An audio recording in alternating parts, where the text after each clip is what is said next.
հիմա գտնում եմ Քարակե Զեյթունում 59 դպրոցի դեմը ֆուտբոլի դաշտ մոտ մի տարի առաջ հասրաբացում է եղել, հիմա վիճակ տեսնենք։ Դե ֆրերեն խալի, տնական խալի են, սա արհեստական խոտ չի։ 5 մասերով մեջտեղները բացվում են։ Ստե մարդիկ մեխեր են դրել, որ չբացվի, բայց անդադ բացվում են։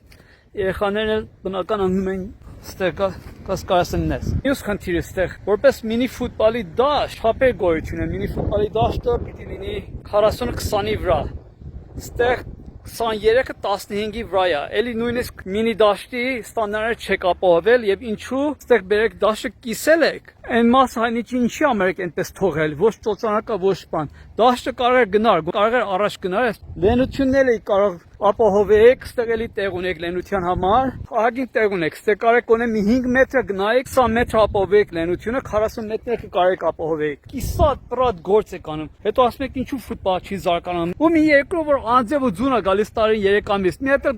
ծածկ եք կարող դնեք վրևը նորմալ, մի 10 մետրի վրա որ 3 ամիս չկորսեն երեխեքը, սաղ տարի կարան խաղալ, որտեղ ստեղ 3 ամիս չէ խաղ, մարդասավանում իրաց պետությունները տրամադրում են ծածկը, սաղ տարին խաղում են։ Ու խալին բերեք փրվեք ասֆալտի վրա, ոչ մի հիմք չեք դեր, փափուկ հիմք, ինքը օրենք գոյություն ունի, արհեստական խոտ է։